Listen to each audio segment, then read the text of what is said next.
welcome to the program. I'm Joke Rogers here in Lagos. We begin this week with stories and happenings that made headlines over the weekend.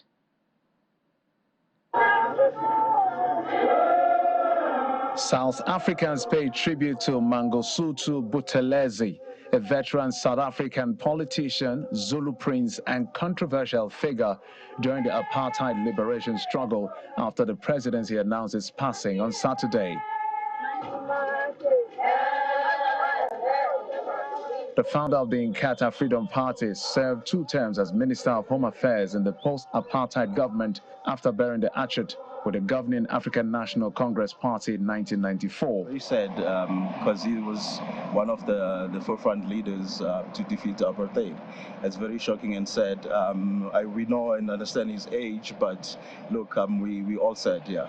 It's a sad moment for the nation. I mean, he's a veteran. First of all, he was there for the longest time.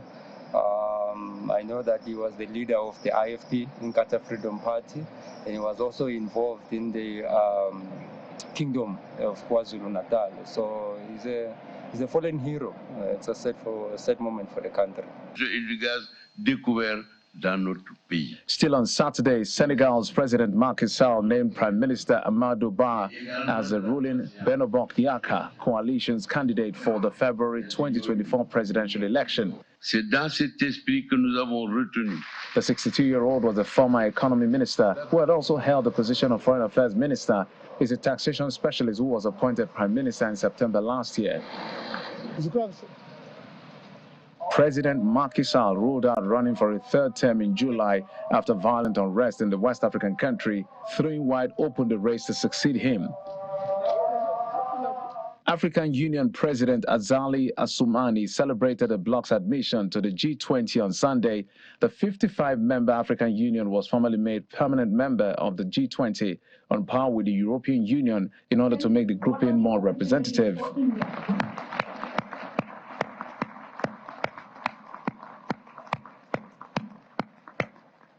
Until now, only South Africa was a member of the G20. The entry of the AU will provide greater voice for the Global South within the G20, where the G7 countries have long played a dominant role.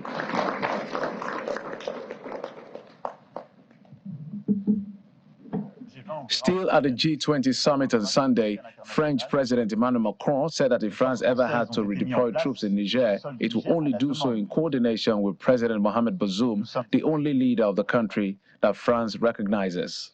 Les forces françaises ont été mises en place sur le sol du Niger à la demande du Niger.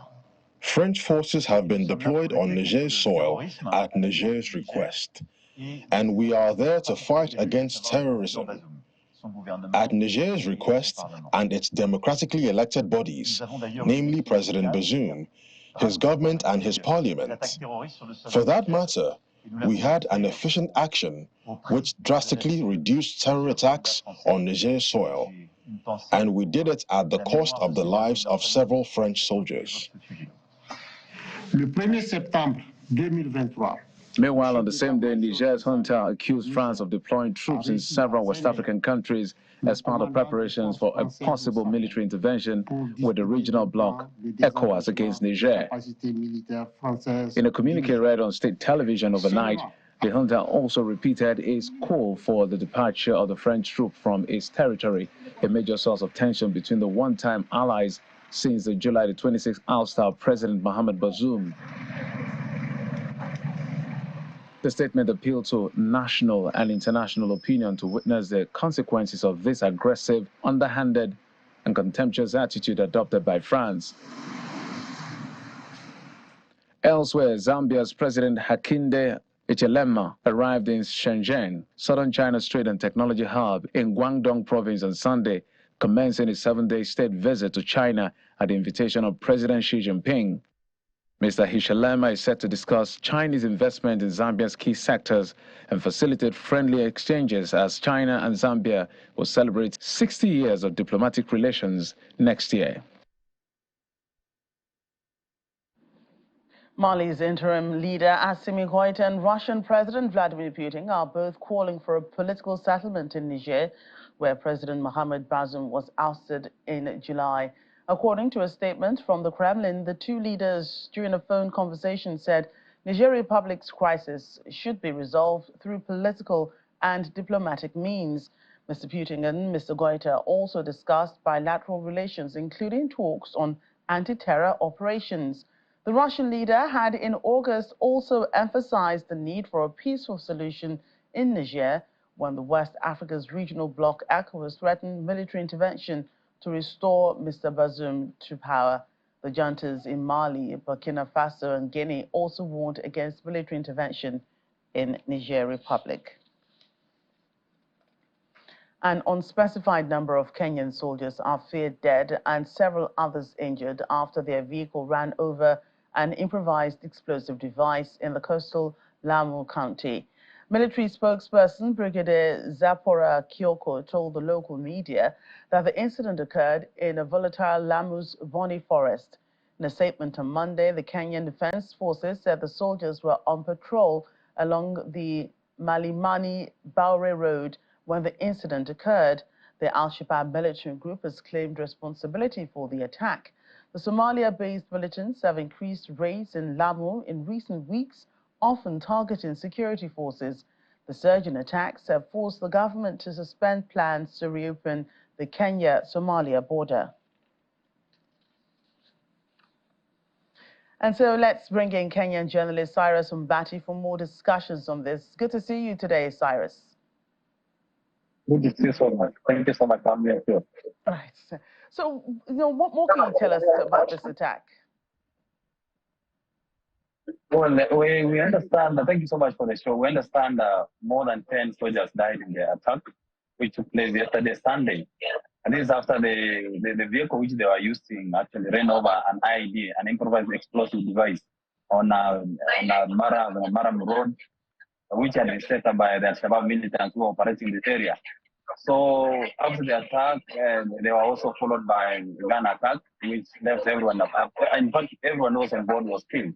But the military has not talked about the number of the people who were killed in the attack. So then the area is forested in a way, is known to be a terror-prone area. So it's not a surprise that it happened yesterday in the same area. And how are Kenyans and the government reacting to this incident that has claimed the lives of, Kenyan soldiers, 10 of them, you said?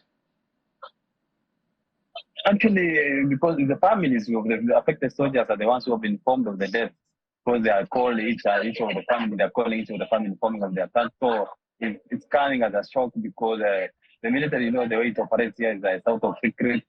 So they only call the families and inform you that your kin has been affected by this attack. So be ready for burial, and they just tell you that to cater for the burial expenses. But then the Lamu itself is near the Kenya-Somali border, where it has been facing so much attacks from the Al-Shabaab militants. So it's not a surprise to many, but then the new regime under President Ruto, they are trying to make efforts to address the menace, but it's not working out well. We hope that things will be better. And Al-Shabaab militants group, has claimed responsibility for this latest attack. How, are security operatives trying to tackle in the insurgents now that they know who is responsible for killing their colleagues? Internally at the borderline itself, we have special forces who are operating there. These special forces are composed by the Kenyan military and the local agents called Border Patrol Unit. In Somalia itself, the Kenyan military is there. It's under the African Union mission, which is actually also involved in fighting Al-Shabaab within Somalia, which is the border of Kenya. So these strategies they are employing either locally and in Somalia. We hope and we are seeing some kind of strides in terms of kind of depleting the efforts, or rather the expansion in a way. Remember, in Somalia itself, the Somali government is pushing so much operation against the Shabab. So we are seeing a surge from Somalia, Shabab itself coming to Kenya, and that's the reason we are seeing so much attacks in the Kenyan soil. Cyrus, thank you for that update from that attack in Kenya. Thank you. Thank you so much. Let's go to another heartbreaking story. The death toll from Friday's earthquake in Morocco has risen to over 2,400, even as search and rescue efforts continue across the affected regions. Survivors of the devastating disaster have been receiving aid from international allies to the country. Also, representatives of World Central Kitchen have been delivering food and water to hard-to-reach communities in the mountains. It's 48 hours after a powerful earthquake struck Morocco, killing thousands of people, damaging buildings in Marrakesh Old City, a World Heritage Site.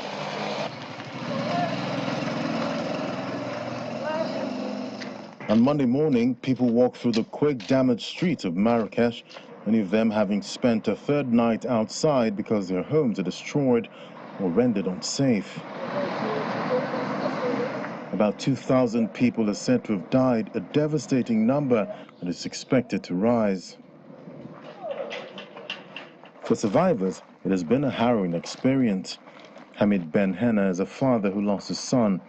He recounts the events preceding the earthquake on Friday that killed his child.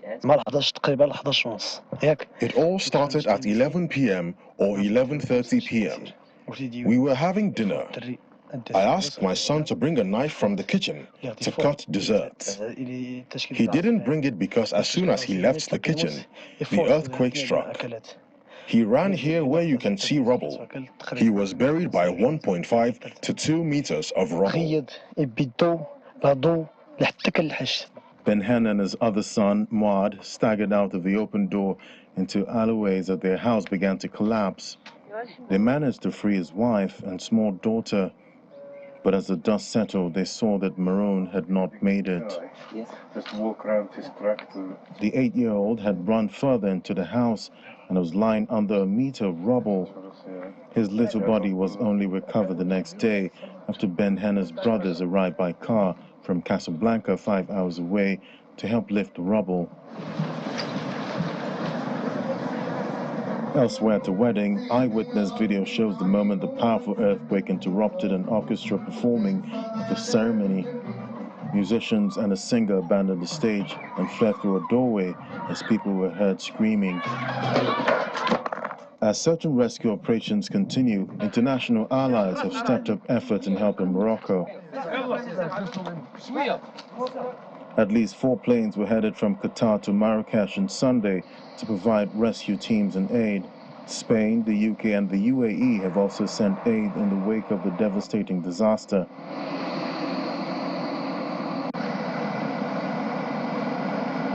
A statement from King Mohammed VI says Morocco assessed aid needs and considered the importance of coordinating relief efforts before accepting help from the 4 countries. The earthquake is Morocco's most powerful in more than 6 decades. The quake's epicenter was 72 kilometers southwest of Marrakesh, a city beloved of Moroccans and foreign tourists for its medieval mosques, palaces, and seminaries richly adorned with vivid mosaic tiling amid labyrinth or rose-hued alleyways. In spite of the disaster, tourists could still be found on the streets of Marrakesh days after the deadliest earthquake hit the Moroccan city. One French family said they had been in one of the worst affected villages and were eager to return home, but others were determined to continue with their travel plans. An American tourist, Jason Negret, said plans haven't changed and going back home is not really an option. A British tourist who gave his name as Mark said Marrakesh seemed safe, and a Spanish couple flew into the city after the earthquake since their flight ran on time.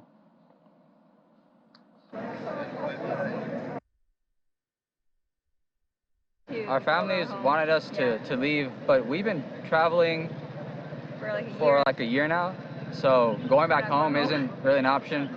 And we already have accommodations for up north in Morocco. So we're gonna leave up north in a couple days, so our plans haven't changed. Not really, no.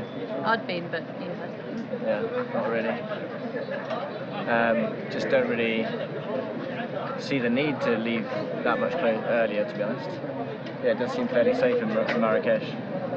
But yeah, up in the mountains, it's a lot worse. Not great.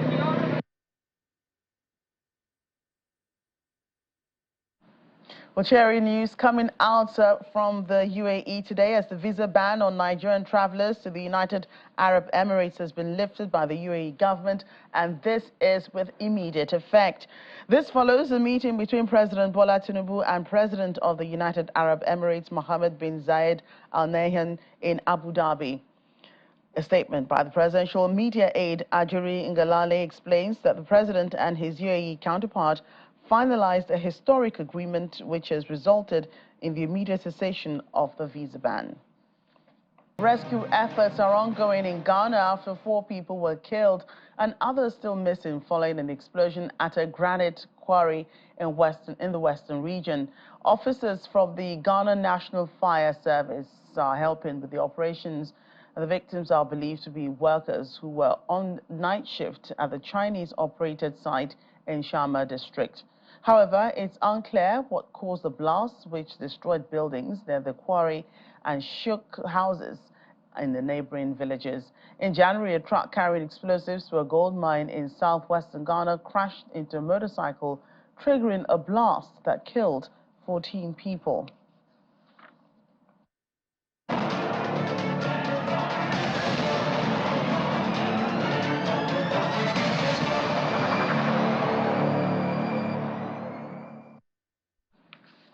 Let's move on now. The head of Sudan's paramilitary rapid support forces, RSF, has pledged to support humanitarian organizations to deliver aid to those affected by the war. Mohamed Hamdan Dagalo made the commitment in a telephone conversation with the UN Under-Secretary General for Humanitarian Affairs and Emergency Relief Coordinator, Martin Griffiths.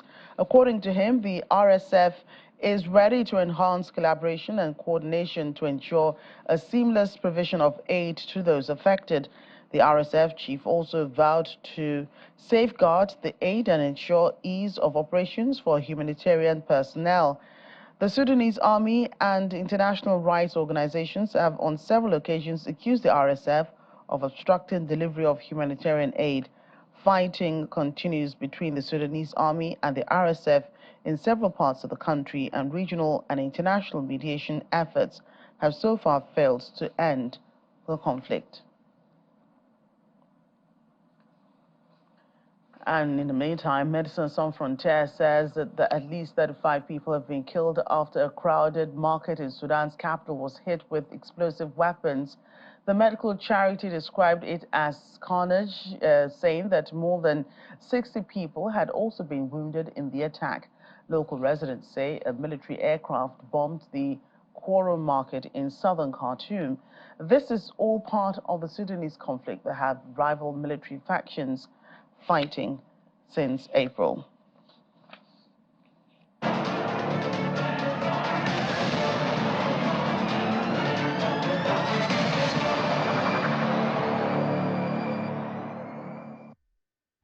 In Libya, officials say at least 150 people have been killed after a major Mediterranean storm swept through the eastern region.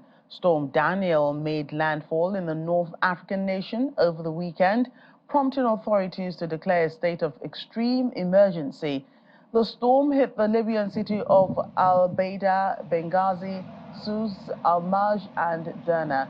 Search and rescue operations are ongoing as authorities closed schools and stores, also imposing a curfew. 7 Libyan army personnel have gone missing during rescue efforts. The Prime Minister of the interim government in Tripoli, Abdul Hamid Djeba, says he has directed all state agencies to immediately deal with the damage and floods in eastern cities. Last week, Storm Daniel struck Greece, Turkey, and Bulgaria, killing more than a dozen people. It's expected to reach western Egypt today.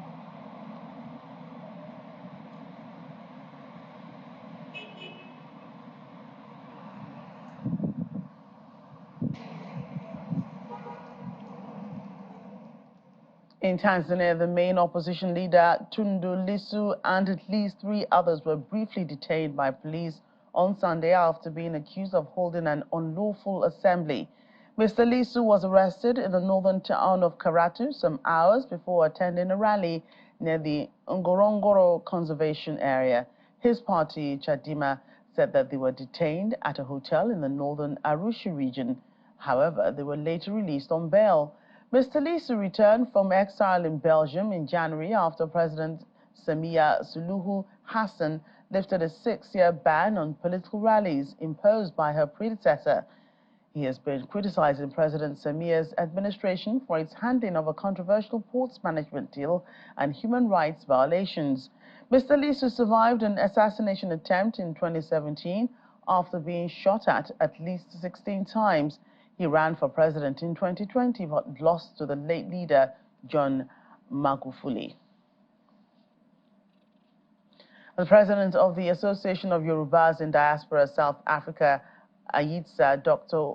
Olusono Agbeyi, says that there is no nation in the world that can develop without diaspora. Mr. Agbeyi added that the Nigerian government should foster a favorable environment for entrepreneurs within the country. He highlighted that such an environment would encourage talent to remain within Nigeria and actively contribute to its economic development. He was speaking at the 5th Heritage Day celebration of the Association of Yorubas in Diaspora, South Africa. Our South Africa correspondent, Innocent Semusa, brings us this report.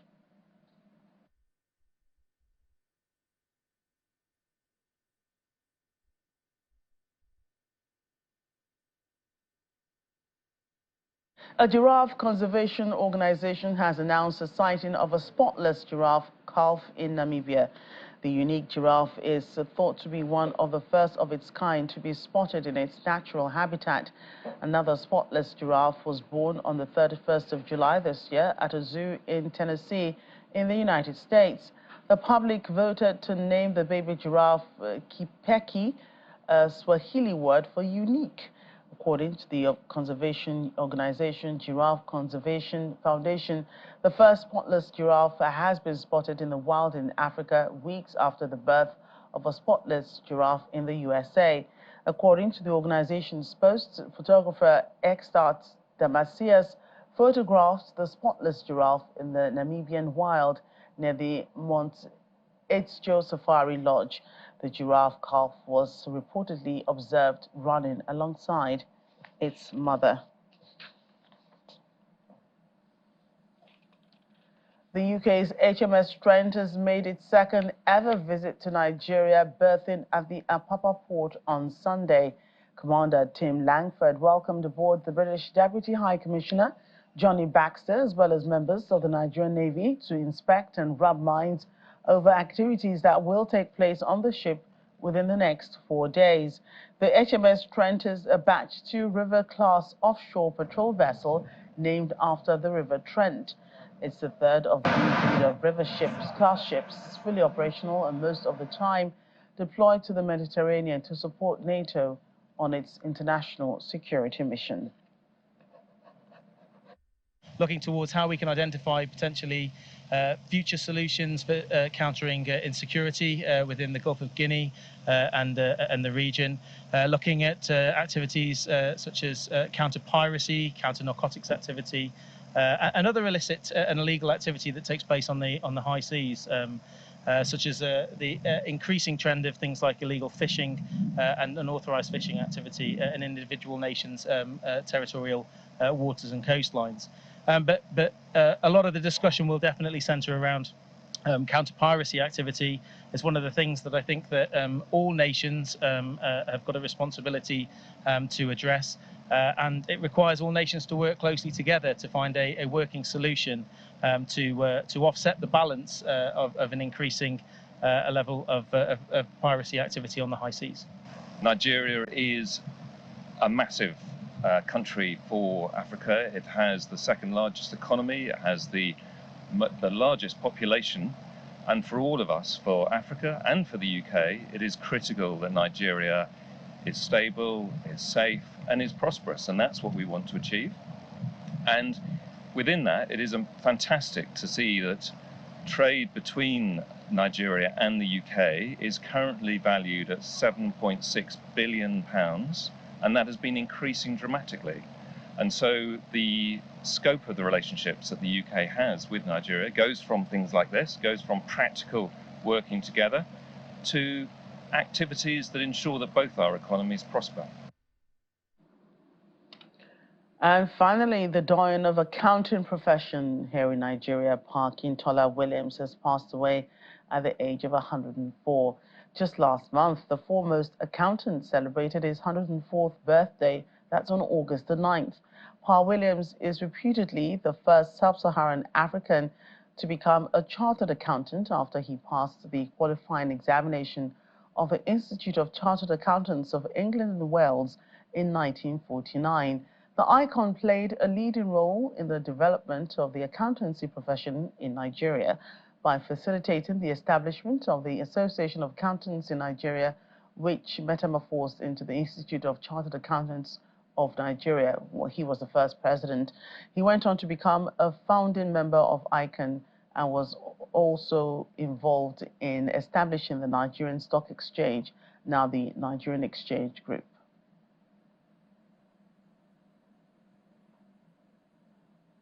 May his soul rest in peace. Well, that's our program today. Thank you for watching. I'm Jacqueline Rogers.